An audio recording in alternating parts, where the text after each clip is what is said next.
मेरे नौजवान साथियों, मेरे भाइयों, मेरी माताएं और बहनें, ध्यान से इस वीडियो को आप लोग जरूर सुने, क्योंकि मैं सच्चाई के तरफ सभी को एक बार ले जाना चाहता हूं। सत्य क्या है हमारे इतिहास के बारे में लोगों ने सच्चाई नहीं लिखी, सिर्फ आधा अधूरा ही लिखे हैं। जबकि हमारा इतिहास भागवत गीता में है, हमारा इतिहास रामायण में है, वेद और पुराणों में है, न कि हमारा इतिहास गजेटियर में,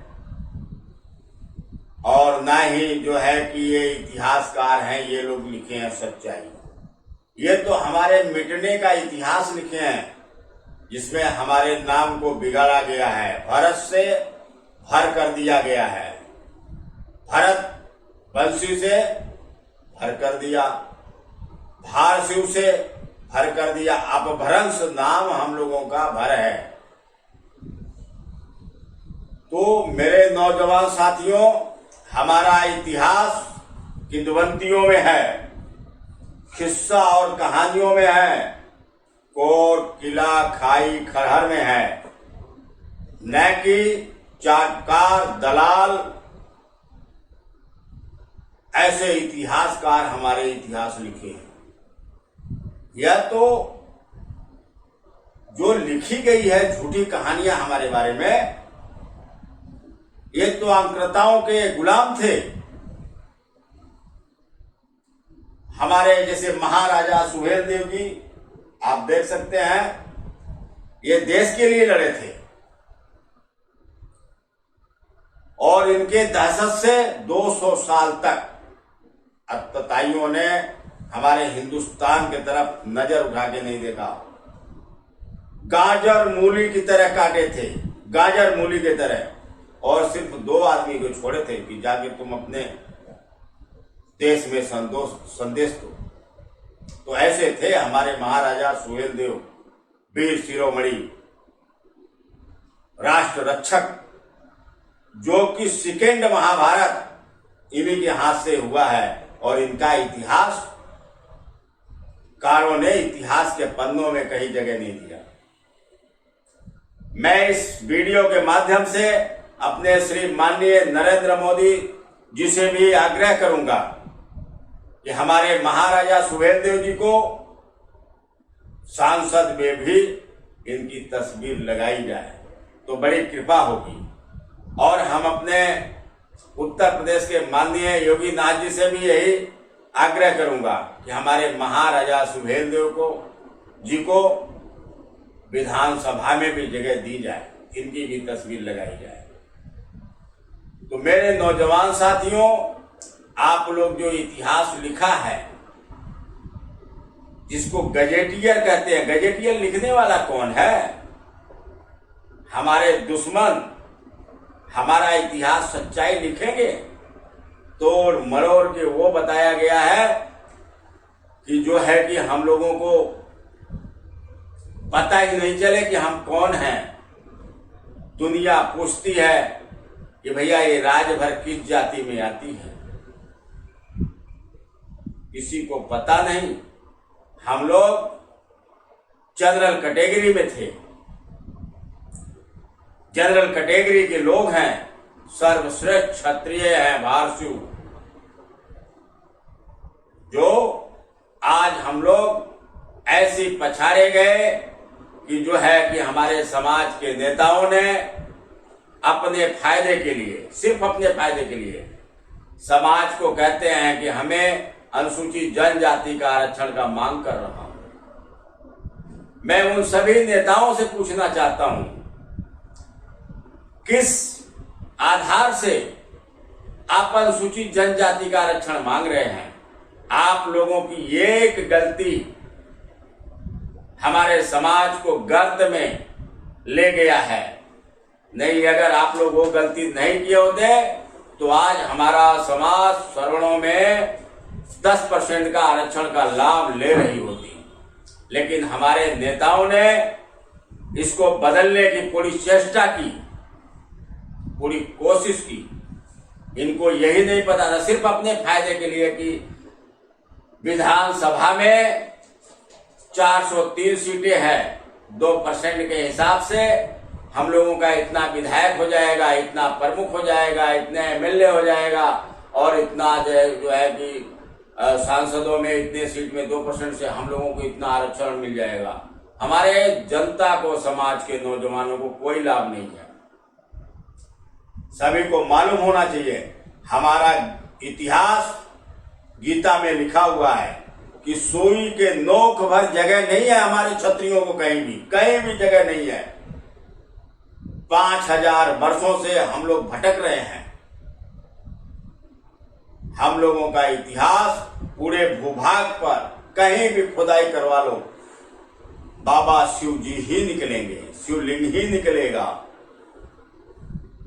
आकाश में, ब्रह्मांड में भी ओम का ध्वनि आती है, और जमीन में भी शिव ही विराजे हैं। तो हमारा इतिहास तो किंवदंतियों में है, कहानियों में है, किस्सों में है, रज रज में हर जगह बसा है।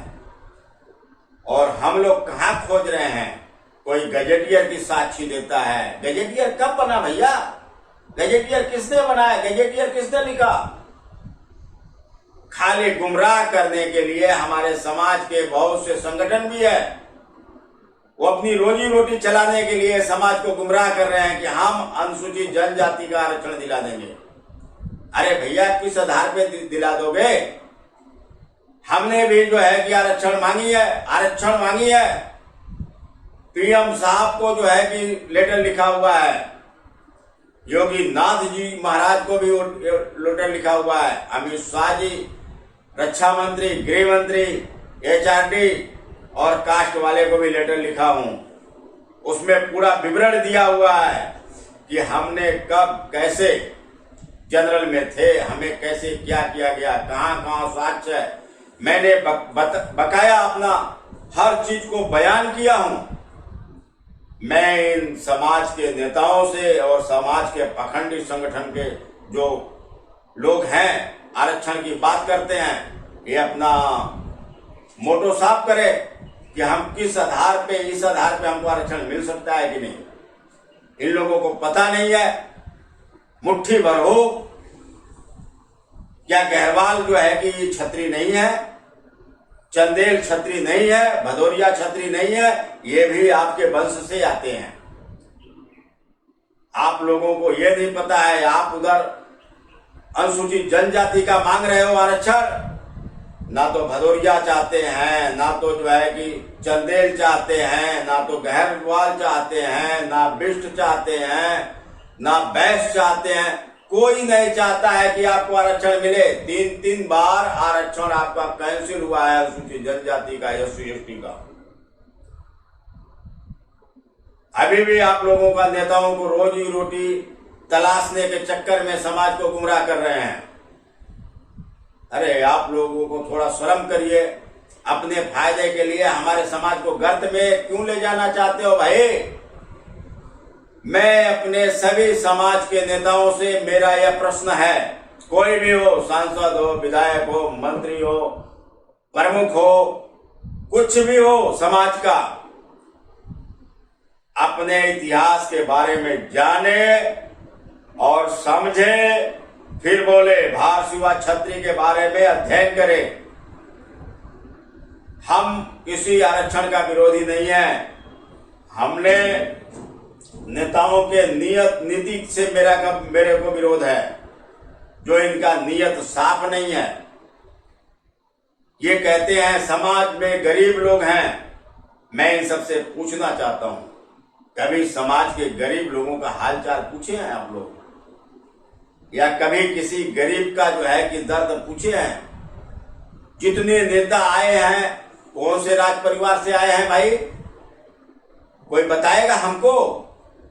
लेकिन उन नेताओं को राज परिवार जैसा सुविधा साधन मिल गया, हमारे जनता आज भी वही है।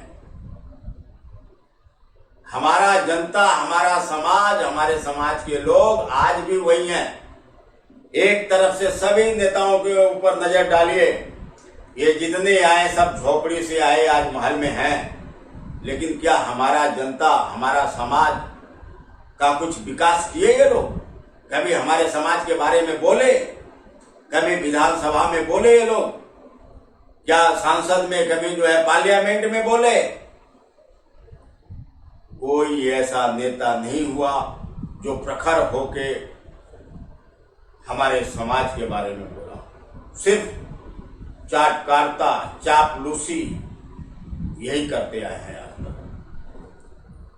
ऐसा नेता नहीं चाहिए हमारे समाज को, जो समाज को गर्त में डुबो दे।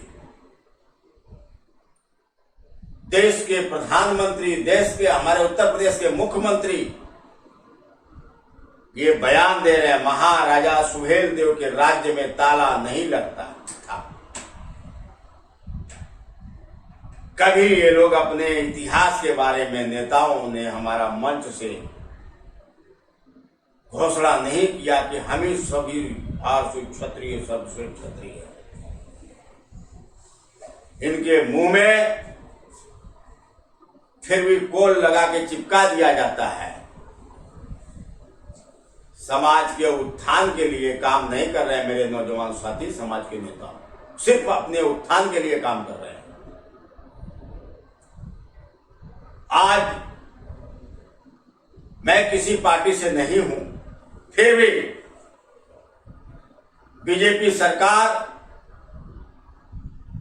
को कुछ नहीं कर सकते, लेकिन हमारे पीएम साहब, योगी साहब, जो हमारे महाराजा सुहेलदेव का मान सम्मान बढ़ाए हैं, वो काबिले तारीफ है। और ऐसे ही हमारे महाराजा सुहेलदेव के बारे में जानकारी, इतिहास जो दिए हैं, शासनादेश में जारी किए हैं कि यह सूर्यवंशी है और यही नागवंशी है, यही भारतीय क्षत्रिय है और यही समुदाय जो है कालांतर में राजभर है। तो मेरे समाज के नौजवान साथियों, नेताओं से अब हिसाब मांगना बहुत जरूरी हो गया है कि आप लोगों ने 40 साल से हमारे इतिहास को क्यों छिपाया? पूरे देश में नहीं, हर जगह ये पूछा जाता है, पूर्वांचल छोड़ करके, कि राजभर किसमें आते हैं? राजभर तो फेमस हो गया, लेकिन राजभर किसमें आती है यही नहीं पता था लोगों को। लेकिन आज के तारीख में हमारे नौजवान को यह पता पड़ गया है।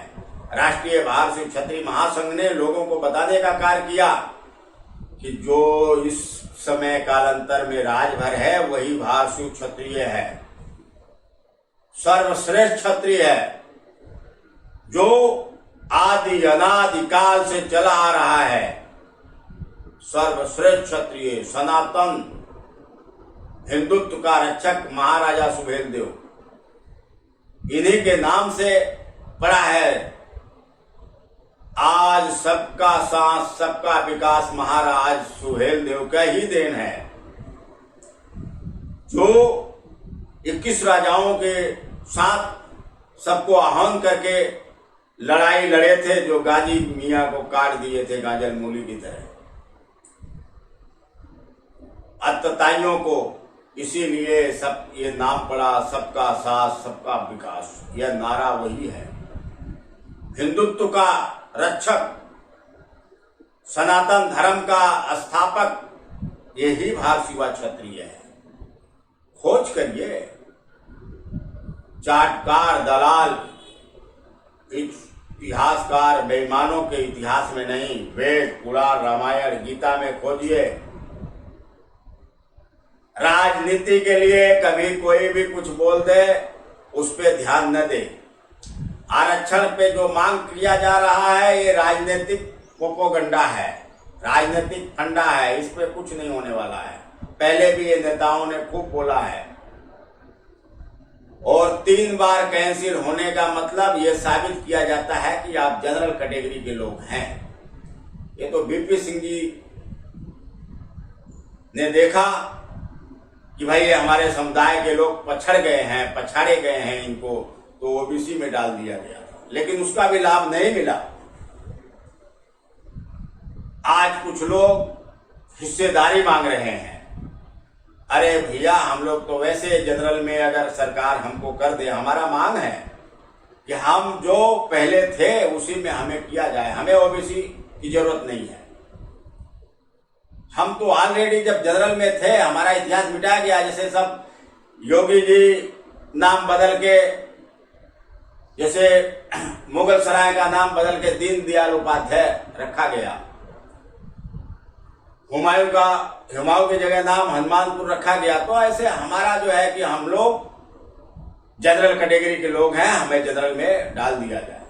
ये हमारे पीएम साहब से मांग है, हमारी संगठन की तरफ से। हमारा संगठन यह मांग करता है कि हमारा लेटर दिया हुआ पढ़े, उस पर अध्ययन किए। अगर हम जनरल कैटेगरी में थे तो हमें वापस जनरल कैटेगरी में डाल दिया जाए, क्योंकि 10 साल के लिए डाला गया था या 15 साल के लिए डाला गया था ओबीसी में, वह टाइम कार्यकाल पूरा हो चुका है। अब वह जो है कि आप लोगों से, पीएम साहब से, सीएम साहब से, रक्षा मंत्री, गृह मंत्री जी से नम्र निवेदन मैं हाथ जोड़ के करता हूं कि आप हमारे समुदाय को जनरल कैटेगरी में डालने का कष्ट करें। हमारा समुदाय नहीं चाहता है ओबीसी में जाने के लिए, ओबीसी में रहने के लिए, और अनुसूचित जनजाति का आरक्षण नहीं चाहता है, क्योंकि हमें ऑलरेडी जनरल कैटेगरी में 10% तो मिला हुआ है आपकी तरफ से। लेकिन हमारे समाज के नेताओं ने गुमराह करने का काम कर रहे हैं समाज को, जो अभी बेचारे व्हाट्सएप, सोशल मीडिया से नहीं जुड़े हैं, उनको इसके बारे में जानकारी नहीं है। और मैं सभी नेताओं से कहना चाहता हूं कि अभी भी समय है, आप लोग समाज को सही दिशा देने का कार्य करें नौजवानों को। नहीं, एक दिन आएगा कि आप लोगों को कहीं भी जाओगे कुर्सी खींच के बैठना पड़ेगा, समाज आपका कदर नहीं करेगा।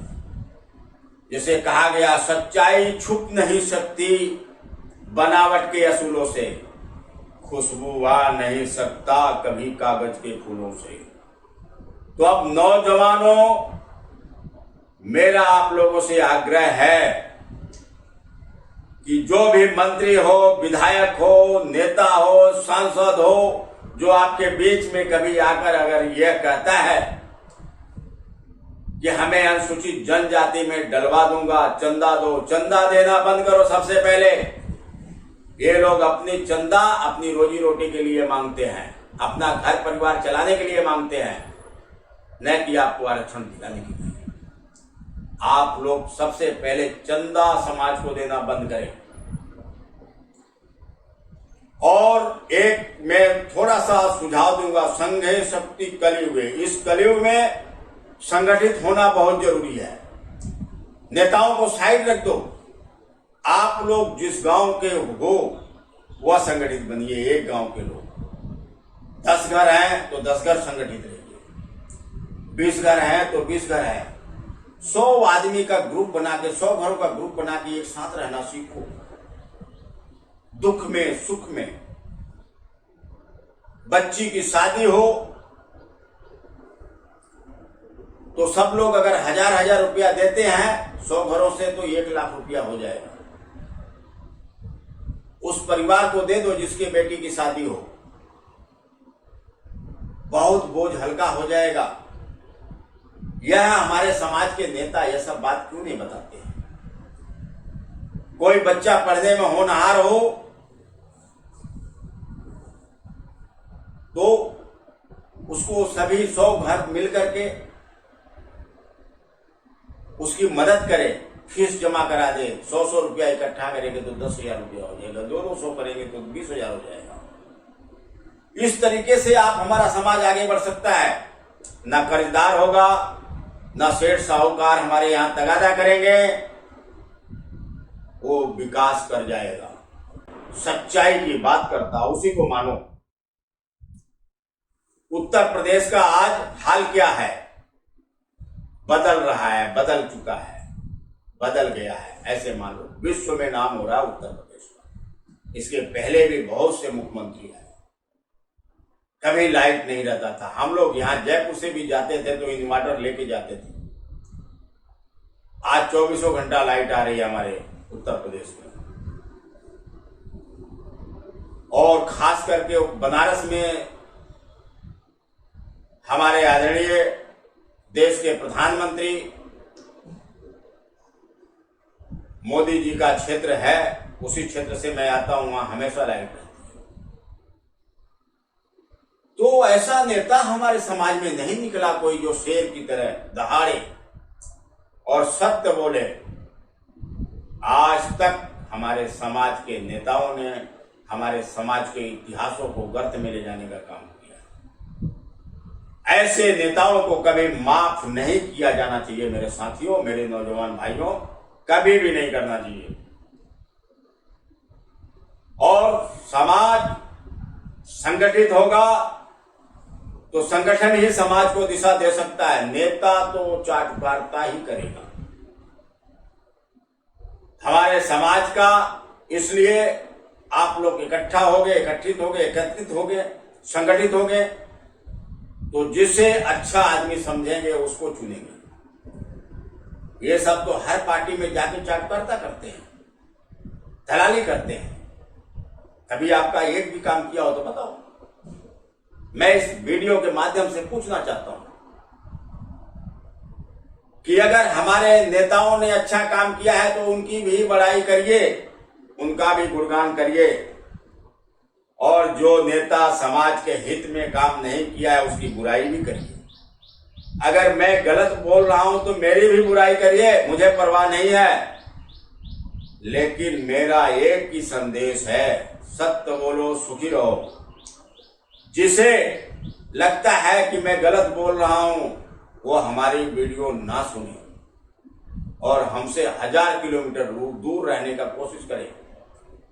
हमारा काम है सही संदेश देना, सत्य बोलना। हमें झूठे पाखंडियों से दूर रहना है। जय हिंद, जय भारत, संघे शक्ति कलियुगे।